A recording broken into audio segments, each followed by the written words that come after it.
Hello दोस्तों, welcome back on Bharati classes and आज हम पढ़ने वाले हैं क्लास 10 इंग्लिश का चैप्टर 5 फुटप्रिंट्स विदाउट फीट।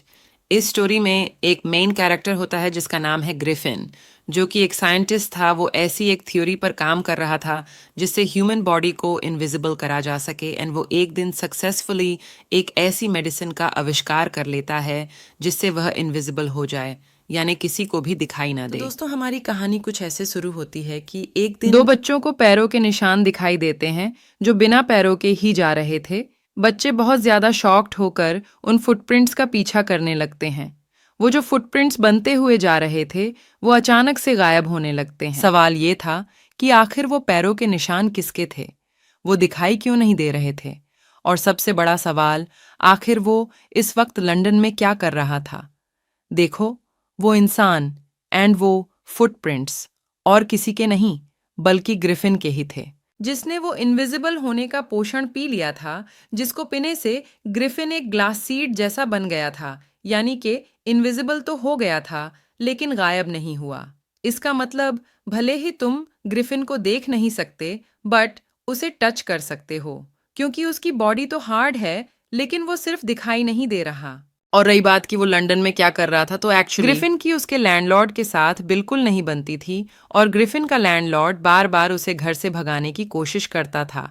इसलिए वो इनविजिबल होने का पोषण पीकर अपने लैंडलॉर्ड का ही घर जला देता है। मतलब ग्रिफिन बहुत ज्यादा लॉलेस इंसान था जिसे कानून से कोई भी फर्क नहीं पड़ता था। अब ग्रिफिन जिस लैंडलॉर्ड के घर पर रहता था उसने उसे भी जला दिया था, तो अब वो यहाँ पर कंप्लीटली होमलेस, यानी अब वो पूरी तरह से बेघर हो चुका था। और जब वो अपने लैंडलॉर्ड के घर में आग लगाकर वहां से भागने लगता है तो अपने कपड़े उतार देता है, क्योंकि इनविजिबल होने का पोषण उसकी बॉडी ने पिया है, ना कि उसके कपड़ों ने, जिसकी वजह से सिर्फ उसकी बॉडी ही इनविजिबल हो सकी, ना कि उसके कपड़े। देखो, मिड विंटर्स का टाइम था और वो जगह भी लंदन थी, और अगर आपको नहीं पता तो मैं बता देती हूँ कि लंदन में मिड विंटर्स के समय बर्फ पड़ती है और हमारे ग्रिफिन अंकल तो यहाँ पर होमलेस है और ऊपर से नंगे, इसीलिए ठंड तो लगनी ही है, इसीलिए वो भाग कर एक स्टोर के अंदर जा रहा होता है। तभी दो बच्चे उनके फुटप्रिंट्स के निशान को देख लेते हैं, और ये वही दो बच्चे हैं जिनका जिक्र चैप्टर की स्टार्टिंग में किया गया है। अब ग्रिफिन सक्सेसफुली मॉल के अंदर घुस जाता है और मिडनाइट का समय था, मॉल भी बंद होने वाला था। जैसे ही ग्रिफिन मॉल में घुसता है उसके कुछ ही समय बाद मॉल बंद हो जाता है, और जैसे ही मॉल बंद होता है ग्रिफिन मॉल के बहुत सारे गर्म कपड़े ट्राई करने लगता है और जो कपड़े उसे पसंद आते हैं उन्हें पहन लेता है। एंड ग्रिफिन अंकल मॉल के अंदर बहुत सारा फ्री का खाना भी खाते हैं। जैसा कि आप जानते ही होंगे कि अक्सर मॉल में खाने की भी व्यवस्था की जाती है। ग्रिफिन किचन में जाते हैं और वहाँ से cold meat, coffee, sweets and wine पीकर सो जाते हैं, लेकिन वो सुबह टाइम पर नहीं उठ पाते, और जब उनकी आंखें खुलती है तो उन्हें दिखाई देता है कि दो असिस्टेंट उनकी तरफ बढ़ते हुए आ रहे थे। ग्रिफिन उन दोनों को अपनी ओर आते देख बहुत ज़्यादा डर जाता है और अपने कपड़े उतारने लगता है ताकि वो फिर से इनविजिबल हो सके और वहाँ से बच के भाग सके। तो यहाँ पर वो फिर से नंगा हो जाता है। उसके बाद ग्रिफिन ड्यूरी लेन पहुंचते हैं और यहाँ पर वो एक थिएट्रिकल कंपनी के अंदर घुस जाता है। थिएट्रिकल कंपनी का मतलब नाटक कंपनी। और वहां से ग्रिफिन साइंटिस्ट अंकल कपड़े उठाते हैं, अपने फोरहेड के लिए बैंडेजेस उठाते हैं, फेक नोज उठाते हैं, और साथ ही साथ एक लार्ज हैट और बिग बुशी विस्कर्स भी उठाते हैं, और सभी को अच्छे से पहन लेते हैं ताकि वो इनविजिबल होने के बावजूद सबको अच्छे से दिख पाए। देखो, सीधी सी बात है, अगर वो सिर्फ कपड़े पहनकर घूमेंगे तो भी उनका सिर तो इनविजिबल रहेगा, यानी सिर नहीं दिखेगा, तो लोग क्या सोचेंगे, ये कौन भूत है। इसलिए ग्रिफिन को अपना चेहरा को ढकने के लिए इन सभी चीजों को उठाते हैं, जैसे बैंडेजेस, फेक नोज, काला चश्मा, बिग बुशेस, विस्कर्स, मतलब गोल बड़ी मूछें। ग्रिफिन जब शॉप से निकलता है तो वह निकलने से पहले सबसे पहले शॉपकीपर पर पीछे से हमला कर देता है ताकि वह बेहोश हो जाए, और वो बेहोश हो भी जाता है। उसके बाद ग्रिफिन शॉपकीपर के पास जितने भी पैसे होते हैं उन्हें वहां से उठा लेता है और भागकर सबसे पहले ईपिंग जाने वाली ट्रेन पकड़ता है। ईपिंग में जाकर ग्रिफिन होटल लोकल इन माई 2 रूम बुक करता है। अब यहाँ से ध्यान से सुनना क्योंकि कहानी अभी बाकी है मेरे दोस्त। जब ग्रिफिन होटल के अंदर पहुंचता है तो उस होटल के ऑनर की वाइफ, जिसका नाम था मिसेस हॉल, उन्हें ग्रिफिन का बिहेवियर कुछ अच्छा नहीं लगता था, मतलब काफी अजीब लगता था। और ऐसा इसीलिए क्योंकि ग्रिफिन का अपीयरेंस बहुत अजीब था। मतलब कौन इंसान हर वक्त काले चश्मे पहनकर घूमता है। और काले चश्मे के साथ वो बड़ी सी हैट भी पहनता था। ऊपर से सिर पे बैंडेजेस लपेटे रहता था। ग्रिफिन कभी भी मिसेस हॉल से ढंग से बात नहीं करता था, और जब भी मिसेस हॉल उसे प्यार से अप्रोच करती तो वो कहता कि मैं यहाँ सिर्फ काम करने आया हूँ एंड माई सॉलिट्यूड रहना चाहता हूँ। सॉलिट्यूड का मतलब अकेला। ग्रिफिन कहता था कि एक एक्सीडेंट की वजह से उसका फेस ऐसा हो गया है, और ग्रिफिन की हैबिट भी बहुत अजीब यानी स्ट्रेंज है, और वो अपना टेम्पर भी बहुत जल्दी खो देता है। लेकिन मिसेस हॉल ग्रिफिन को नहीं निकल सकती थी, क्योंकि उसने पहले ही किराए के पैसे दे रखे थे। लेकिन अब ग्रिफिन के चोरी के पैसे भी खत्म होने आए थे, और जब ग्रिफिन के चोरी के पैसे खत्म होने लगते हैं और मिसेस हॉल उसे आगे के रेंट के पैसे मांगने आती है, तो वो उन्हें ऐसा प्रिटेंड करता है जैसे जल्द ही उसका चेक आने वाला है एंड वो मिसेस हॉल को आगे के पैसे भी जल्द ही दे देगा। उसके बाद अगले ही दिन दो बड़ी घटनाएं यानी इंसिडेंट्स होते हैं। पहला, एक प्रिस्ट यानी एक क्लर्जमैन जब अपने घर में अपनी वाइफ के साथ सो रहा होता है तो उन्हें तिजोरी वाले कमरे से नीचे से आवाज सुनाई देती है जैसे उस कमरे में कोई चोर घुस आया हो। फिर क्लर्जमैन एंड उसकी वाइफ दौड़कर तिजोरी वाले रूम में जाते हैं एंड उस प्रिस्ट के हाथ में एक पॉकेट स्टिक भी था। क्लर्जमैन लात मारकर उस तिजोरी वाले कमरे को खोलता है और कहता है कि जो कोई भी चोर चोरी करने आया है अपने हैंड्स अप कर लो और सरेंडर कर दो। लेकिन वहाँ कोई भी नहीं होता है। उस कमरे में टेबल के पीछे, कर्टन्स के पीछे और चिमनी के ऊपर भी कोई नहीं था, लेकिन फिर भी उस रूम में जो तिजोरी थी उसके सारे पैसे चोरी हो चुके थे।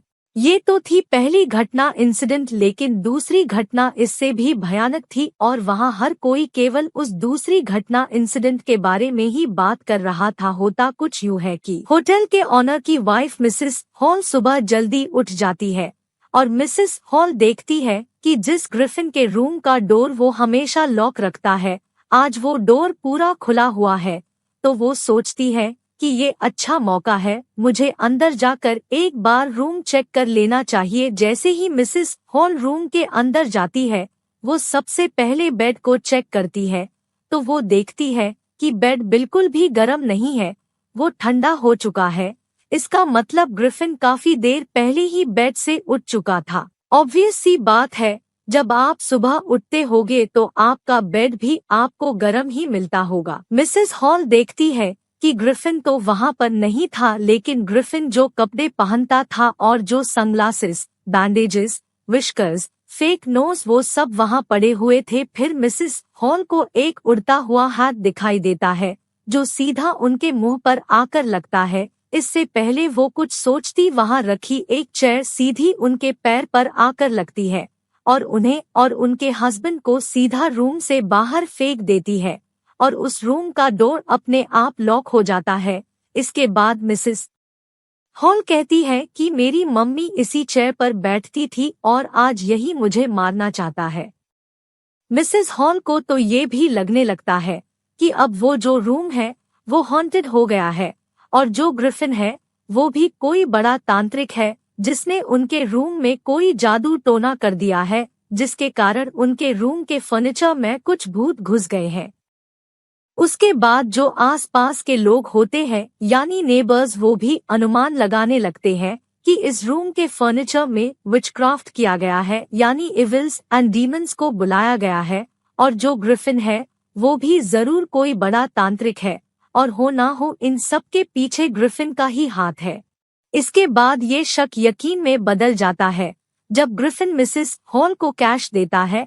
ऑब्वियस सी बात है, ग्रिफिन ने मिसेस हॉल को कहा था कि उसके पास कोई कैश नहीं है और वो उन्हें चेक के थ्रू ही पेमेंट करेगा, लेकिन अचानक से उसके पास इतना सारा कैश कहाँ से आ गया। इसलिए सबका शक यकीन में बदल जाता है कि जो क्लर्जमैन के घर में चोरी हुई थी उसमें ग्रिफिन का ही हाथ है, उसी ने चोरी की है। इसके बाद मिसेस हॉल जल्दी से कांस्टेबल को कॉल करती है और वहां बुलाती है। इससे पहले कांस्टेबल आता मिसेस हॉल ग्रिफिन के पास जाती है और कहती है कि तुमने मेरी चेयर के साथ क्या किया है और तुम खाली लॉक्ड रूम के अंदर कैसे आ गए। ग्रिफिन को तो वैसे ही बहुत जल्दी गुस्सा आ जाता था, तो वो कहता है, मिसेस हॉल से क्या तुम जानना चाहती हो कि मैं कौन हूँ? तो रुको, मैं तुझे अभी दिखाता हूँ कि मैं कौन हूँ। यह कहकर ग्रिफिन अपनी बैंडेजेस, विस्कर्स, फेक नोज ये सब उतारने लगता है और वहाँ खड़े सभी लोग दंग रह जाते हैं, क्योंकि वो एक ऐसे इंसान को देख रहे थे जिसका सिर ही नहीं है, मीन्स हेडलेस मैन। इसके बाद जाफर कांस्टेबल वहाँ आता है और हेडलेस मैन को देखकर शॉक हो जाता है, लेकिन मजिस्ट्रेट के ऑर्डर अनुसार उसे ग्रिफिन को पकड़ना ही था, क्योंकि यही उसका काम था जो वो वहाँ करने आया था, चाहे फिर उस इंसान का सिर हो या नहीं। इसलिए जाफर उस इंसान की रबड़ने लगता है। ये देख ग्रिफिन अपने सारे कपड़े उतारने लगता है और जल्दी से इनविजिबल होने लगता है। ये सब देख वहाँ खड़े लोग भी ग्रिफिन को पकड़ने में जाफर की मदद करने लगते हैं, लेकिन ग्रिफिन इनविजिबल होने के बाद सभी लोगों को मुक्के पे मुक्का मारने लगता है और लोगों को ये भी समझ नहीं आ रहा था कि उन्हें मुक्का लग कहाँ से रहा है। भागते भागते ग्रिफिन जाफर को जोर से एक मुक्का मारता है और जाफर वही बेहोश हो जाता है और ग्रिफिन वहां से भाग जाता है। यहीं पर हमारी इस स्टोरी का दी एंड होता है। उम्मीद करती हूँ कि आपको स्टोरी पसंद आई होगी। चैनल पर नए हो तो सब्सक्राइब कर दो ताकि आपको हमारी अपकमिंग वीडियोस की भी नोटिफिकेशंस मिलती रहे, एंड वीडियो को लाइक कर दो। तो फिर मिलते हैं एक ऐसी ही मजेदार स्टोरी के साथ, तब तक के लिए बाय बाय।